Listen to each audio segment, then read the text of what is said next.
দর্শক, দা মিরর নিউজের পক্ষ থেকে আপনাদেরকে স্বাগত জানাচ্ছি। আমি আশিকুল আলম। শুরু করব আন্তর্জাতিক প্রেক্ষাপটে ঘটে যাওয়া গুরুত্বপূর্ণ কয়েকটি ঘটনা আপনাদের সামনে উপস্থাপন করার মধ্য দিয়ে। সৌদি আরবের রিয়াদে সবচেয়ে মর্মান্তিক একটি দুর্ঘটনা ঘটেছে। সেখানে 16 জন বাংলাদেশি আগুনে পুড়ে নিহত হয়েছেন। সোফা কারখানার এই অগ্নিকাণ্ডের ঘটনায় এ পর্যন্ত 16 জনের মৃত্যুর খবর নিশ্চিত করেছে সৌদি আরব, এবং পাশাপাশি বাংলাদেশের পক্ষ থেকেও, পররাষ্ট্র মন্ত্রণালয়ের পক্ষ থেকে সৌদি দূতাবাসের সঙ্গে যোগাযোগ রক্ষা করা হচ্ছে।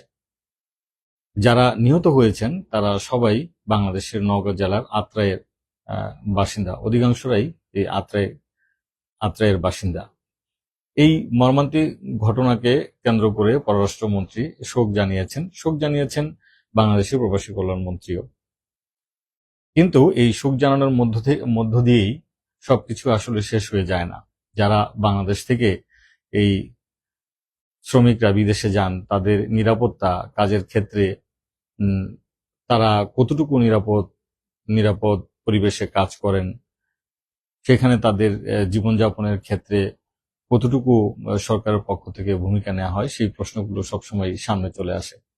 বাংলাদেশ থেকে যারা বিদেশে যান, সরকারের পক্ষ থেকে যাদেরকে পাঠানো হয়, বা যেসব বড় বড় এজেন্সিগুলো এই সেক্টরে কাজ করে, তারা আসলে একজন শ্রমিককে বিদেশে পাঠানোর পরে তার পরবর্তী যে খবরাখবর বা সে নিয়মিত বেতন ভাতা পাচ্ছে কিনা, তার জীবন প্রক্রিয়া কিভাবে চলছে সেই দেশে, সেগুলো আসলে সেভাবে মনিটরিং করা হয় না।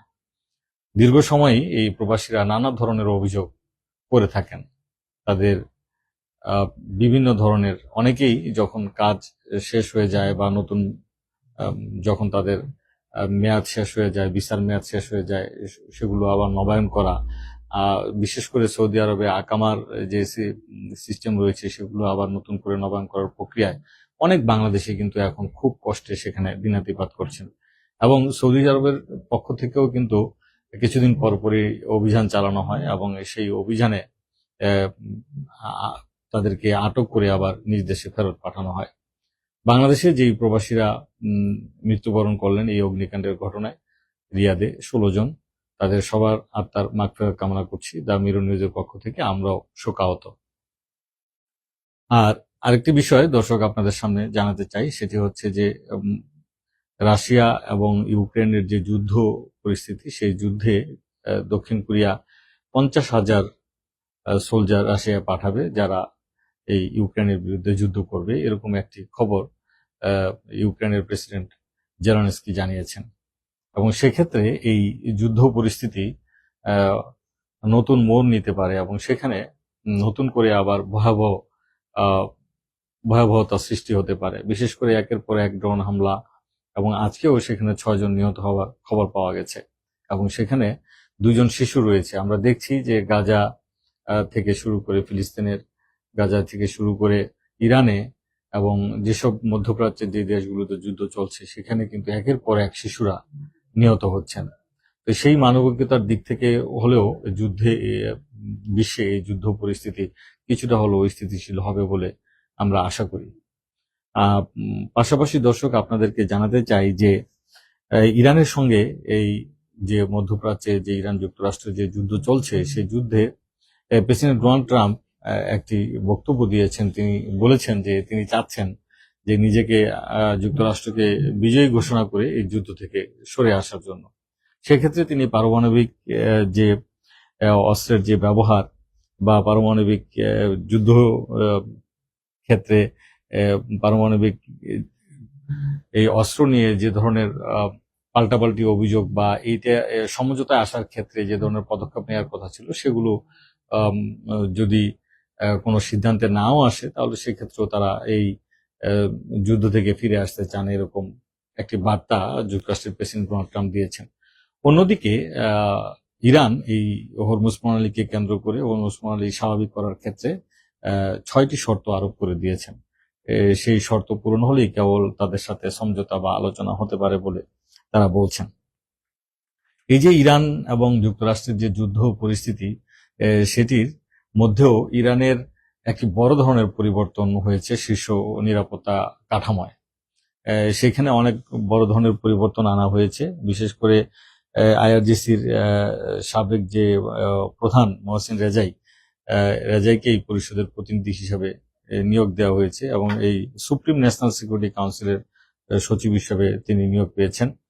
যুক্তরাষ্ট্রের সঙ্গে ইরানের যে চলমান যুদ্ধ, এই চলমান যুদ্ধের মধ্যেই নতুন করে এই নিরাপত্তা পরিষদে একটি বড় ধরনের পরিবর্তন আনা হলো। সেক্ষেত্রে বোঝা যায় যে ইরান এই যুক্তরাষ্ট্রের সঙ্গে যুদ্ধ পরিস্থিতিতে তারা মোকাবেলার ক্ষেত্রে যারা দক্ষ সামরিক কর্মকর্তা রয়েছেন তাদেরকে সামনে নিয়ে আসার একটি প্রক্রিয়া শুরু করেছেন।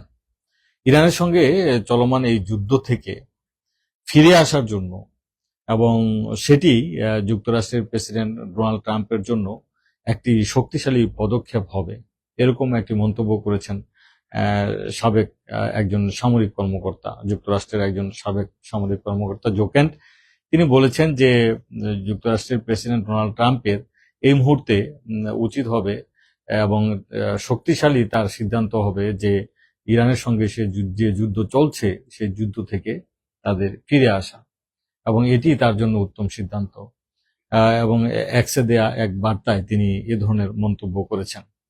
আরেকটি বিষয় যে দর্শক আপনাদের জানাতে চাই যে যুক্তরাষ্ট্র এবং ইরানের যুদ্ধের মধ্যে সাম্প্রতিক সময়ে যে আলোচনাটি এসেছিল সেটি হচ্ছে যে যুক্তরাষ্ট্রের অস্ত্রের পরিমাণ কমে যাওয়া এবং তাদের অস্ত্রের ঘাটতি দেখা দেওয়া, সেটিকে জোরালো করার জন্য অলরেডি যুক্তরাষ্ট্রের প্রেসিডেন্ট ডোনাল্ড ট্রাম্প অস্ত্র উৎপাদনের ক্ষেত্রে অস্ত্র উৎপাদন খুব দ্রুত বাড়ানোর জন্য তাগিদ দিয়েছেন এবং নতুন করে যাতে যারা এই অস্ত্র নেই বা এ ধরনের খবর যারা প্রকাশ করেছেন তাদের বিরুদ্ধে ব্যবস্থা নেওয়ার কথাও কিন্তু তিনি বলেছেন। পাশাপাশি তিনি যুদ্ধের প্রস্তুতি স্বরূপ এবং অস্ত্রের উৎপাদন বাড়ানোর কথা তিনি সামরিক কর্মকর্তাদের নির্দেশ দিয়েছেন যে দ্রুত অস্ত্রের উৎপাদন বাড়ানোর জন্য। হরমুজ প্রণালীকে কেন্দ্র করে ইরান ওমানের সাথে যে সমঝোতা করেছে এবং পাশাপাশি ইরানের পক্ষ থেকেও যেটি বলা হচ্ছে যে এই মুহূর্তে সরাসরি আমেরিকার সাথে কোনো ধরনের আলাপ আলোচনা হচ্ছে না, সরাসরি কোনো আলাপ আলোচনা হচ্ছে না, সেটি মাধ্যম দিয়ে তাদের সাথে বার্তা আদান প্রদান হচ্ছে, এটি ইরানের পক্ষ থেকে বলা হয়েছে।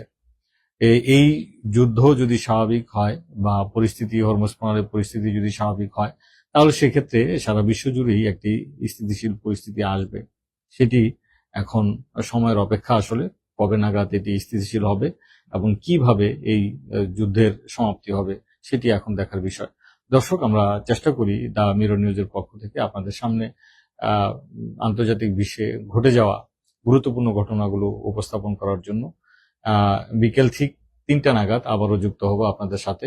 সে পর্যন্ত সবাই ভালো থাকুন, সুস্থ থাকুন, দ্য মিরর নিউজের সঙ্গেই থাকুন।